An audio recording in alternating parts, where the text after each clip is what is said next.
Good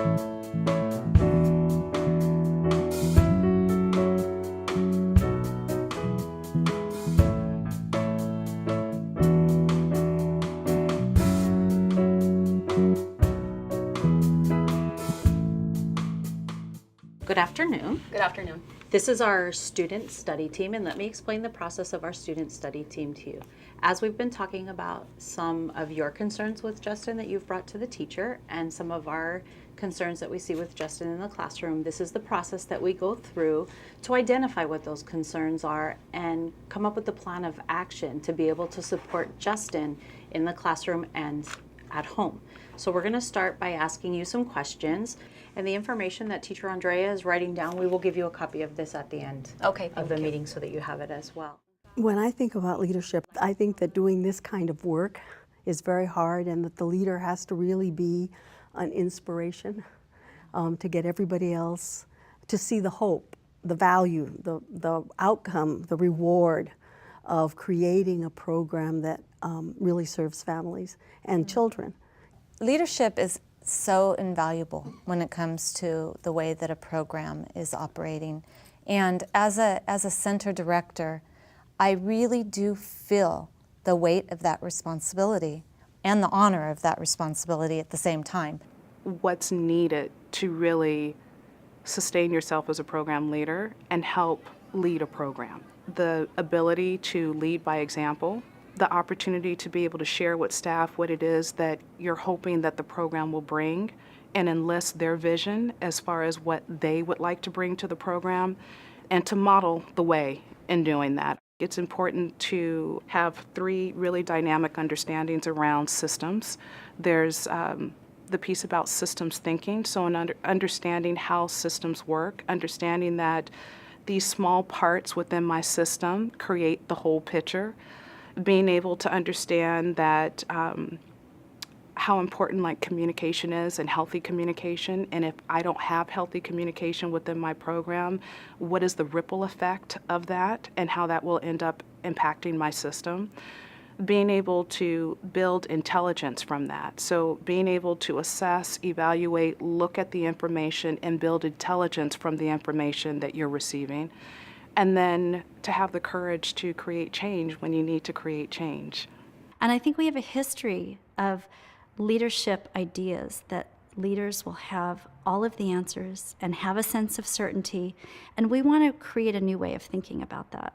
Thank you for coming for another exploration of a professional dilemma of practice.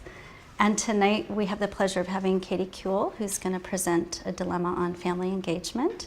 So the process itself will start with Katie taking about 10 minutes to just help us understand the dilemma, where she's at. And she has an inquiry question that she's going to ask us to think about and support her in thinking through her dilemma with. And then we'll have the clarifying questions for about 20 minutes. And then we'll move into recommendations. And this is the time when you get to share suggestions. You get to draw from your personal experiences to help her think through and give her advice. And most often, there's not one right answer, and there are never quick fixes to anything. So it gives us a chance to develop those dispositions of listening. And you heard how many different places from the field we're coming from, so we get to hear all those lenses and all those perspectives that we're bringing to the process, which is so rich to make clear and visible to us how we're smarter together.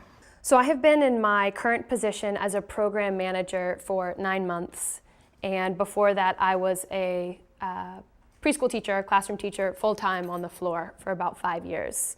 I feel that I'm trying to encourage what I see as major changes in behavior, attitude, and programs, while having only limited interactions with the people and the programs that I'm working with. Not just to have a learning stance, but to teach that notion of risk-taking and opening up one's practice to exploration in a way that you're saying, I'm going to talk about the real stuff that's happening. I want teachers and families in particular, as well as administrators though, to really believe that it's worthwhile and valuable to engage with families. And that's not necessarily something that I feel like I'm experiencing now. I'm going to share with you my successes, my small wins, and I'm really going to be very open and honest about what I'm struggling with. And I'm going to have a sense of trust that in sharing that I'm going to ask you for your help, your input, and that I'm going to emerge out of this a stronger professional. And I'm wondering if you can articulate where would the overlap be between what you would see as authentic and meaningful and kind of success for you with what the agency would see? I think it's a great question. I think it would, the stories that come up that I hear from coworkers are about really positive conversations that they had with parents, You're never going to move forward. You're never going to be able to push if you're not willing to take a risk. And in being a risk taker, sometimes it's going to be good news and maybe sometimes not. But what we learn from both instances will help to make the next thing better. It seems like you have a lot of leeway to do this. So I think that there's no shame in asking what has and what hasn't worked before. And I think that when we take a new job, we want to prove that, hey, I've got this, I can do it, and kind of sometimes neglect that there has been stuff that didn't work, stuff that did work, and we need to find out what that is, and it's not a sign of weakness. At the center of it is learning what you need to do, studying, making sure that you're listening to not only the latest and greatest of what's in the field, but also what has held steady for a long time and what remains true. I've actually done a lot of thinking about this process lately because I have a new group of student teachers that I'm working on being a team in the classroom. No matter where you are in the field, no matter what you're doing and how you're working on improving the work, whether for the workforce, on behalf of children and families, that your work is important and you can develop leadership. I walk in the door and I just have to really kind of be there 100% with families and with kids. It's an interesting question to think about because I think that's always the goal, is to be authentically engaged, but there's always competing priorities, like in the classroom or in your work of managing things. A big part of my work is that I mentor student teachers, and not just to the point where they're observing in my classroom, they are my staff. And so I have this parallel process where in my work I'm thinking a lot about the children, but I'm also thinking a lot about developing my student teachers and their own reflective practice. So I think we need to always be on the lookout for that spark where you see that leadership skill coming through, and then we have not only the opportunity but the responsibility to seek those folks out and help them develop those leadership skills. In our organizations, as we work with people, we need to give them opportunities to hone those leadership skills and along the way give them the support they need. I've been thinking about the dilemma that I presented about not feeling supported and not feeling like I was ready to teach at a community college. And so I took to heart a lot of the things we talked about that night and how we need to not only depend on the senior members of the leadership in the field, but cultivate and inspire our young leaders to come forward and take up this torch and move us down the road. I've been reading a book by Holly Lissa Bruno, who's talking about leadership. And in the book, they talk about passionate curiosity. And I'm really tied into that. And I think when you think about working with young children and you think about the ways that we're asking them questions and having them describe and explain what they love and how they see the world and what bothers them, I feel like this setting is what that does for me, is that it's given me the ability to be able to talk about things, to consider myself a leader in a different way than somebody else might consider them a leader. From family child care home providers to a preschool teacher in a center to someone at a community college to someone at a four-year university. There are many folks who provide services into making our early learning and care system what it is.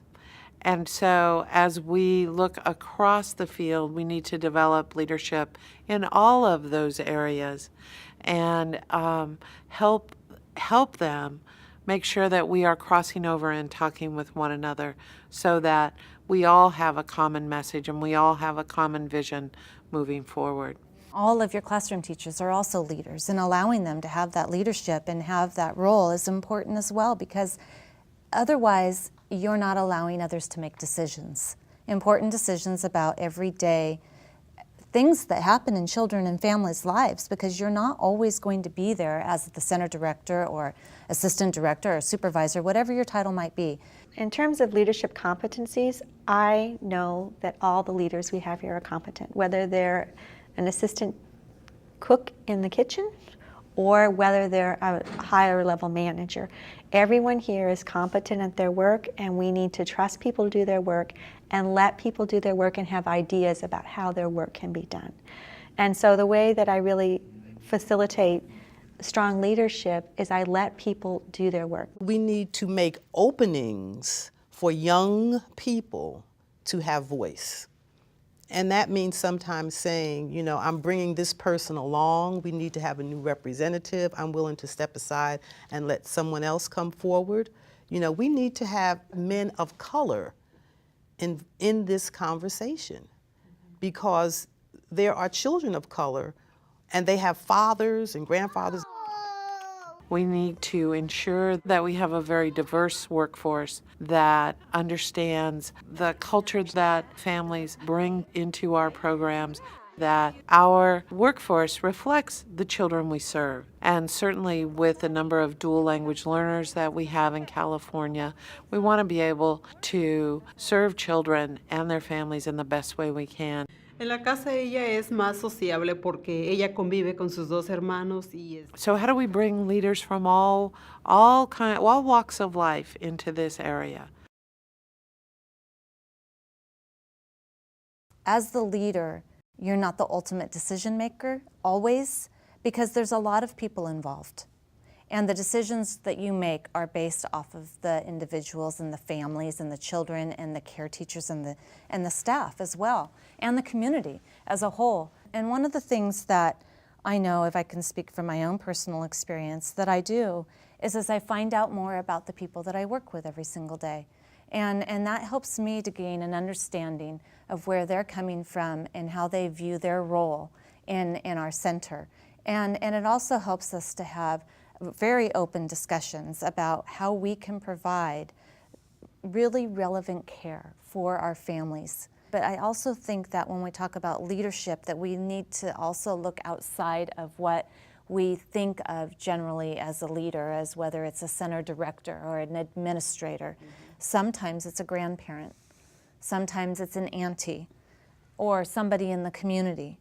And so if we are able to help be a resource for those future leaders in early care and education and speaking about culturally responsive approaches, I think that it's also our role to bring them in and find a way to have a community base. The value of bringing everybody together is that we learn about all the different perspectives that people in these diverse roles bring. It helps us push beyond the way that we might be thinking about our professional work. Many times when we're working in our jobs, if something comes up, especially a particularly challenging dilemma, it can feel very isolating. And if you come together with people and open up your practice for exploration, it can not only help you see a way through, people will give you ideas that you've never considered, but it also helps you to see the value of all of these different individuals who have rich funds of knowledge and resources that you can work with, that helps you understand your part in a larger profession and helps you to think about your work as a collective effort. One of the skills that I've worked hard to develop over the years is to be able to not only listen to what my colleagues might be saying, but in cases where their expectations or where they want to go is not maybe where I want to go, to be able to try to put myself as much as I can in their shoes, to see where they're coming from, to try to understand their point of view, and then to try to work towards some solution that is beneficial to all of us in some way. This takes a long time, and part of that is you need to do the work together, and you need to have the conversations, and they take longer than you think they're going to take, and you want it to be quicker, but you have to be patient You have to allow that process to happen. Because in the end, not only do you come up with something that people have collaborated on and generally agree on, but they believe in it because they've done it. And if you can, as a leader, help people through that process to get to the other end, it's going to be so much better and stronger in what you're trying to do. Each of these early efforts identified 3 factors as being vital to quality. First, that programs for infants and toddlers must support the relationship between the child and parents. Second, that programs must be based on our knowledge of child development. And third, that programs must take a comprehensive approach, including health, safety, and nutrition.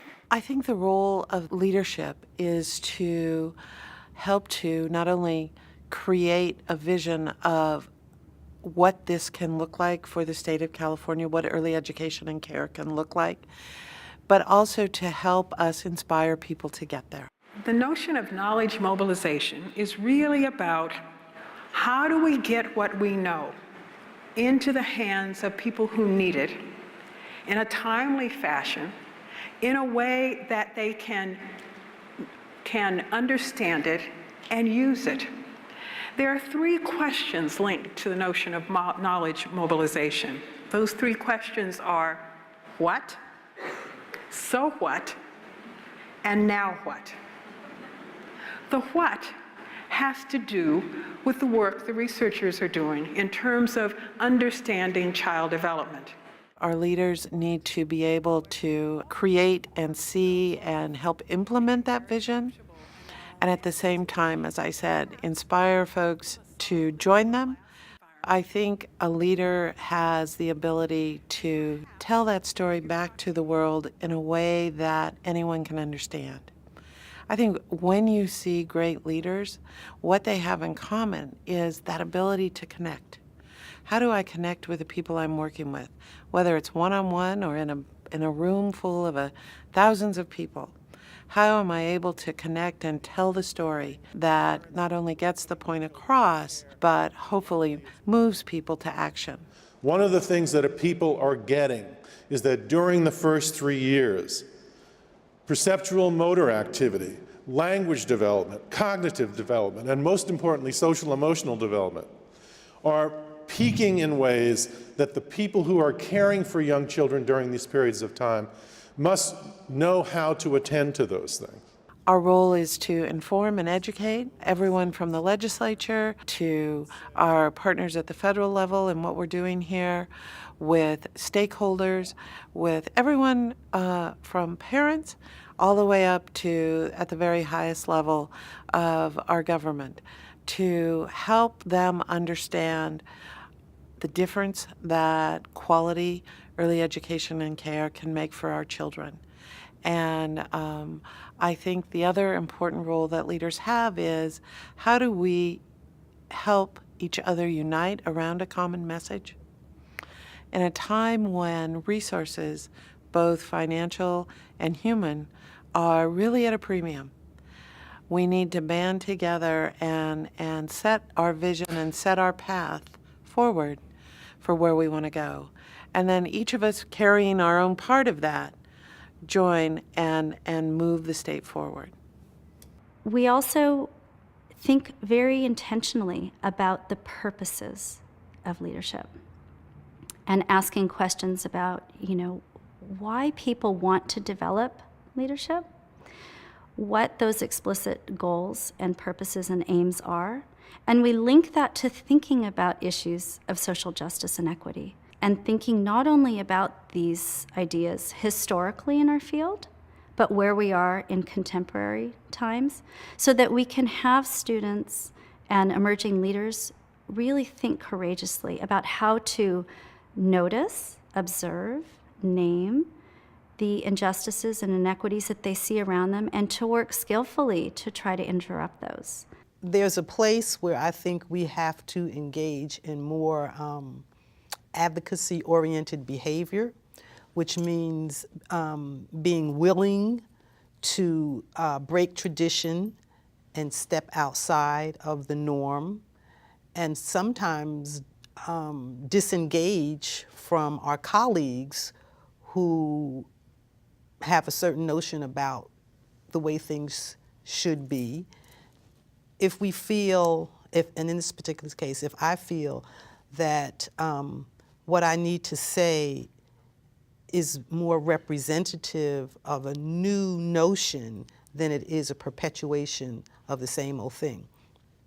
So how can I do that in a way that doesn't offend everybody to the point that it's ineffective, but by the same token lets people know this is a new day, this is a new time, and we have to think a different kind of way? I would say that another piece that's really important is this notion. We talk about it at some level, it's now described in the discourse on leadership, and that is this notion that leadership can be an inclusive concept, that it's not needing to be limited to particular roles in the field, particular levels of authority. But so often we don't help people really understand what it looks like from different angles. And here we do. We really, whether you are on the floor as a home visitor, you're an infant toddler teacher, you're directing a program, or you're working in philanthropy to try to push change in support of our profession, people are able to see firsthand what leadership looks like in all of these different contexts.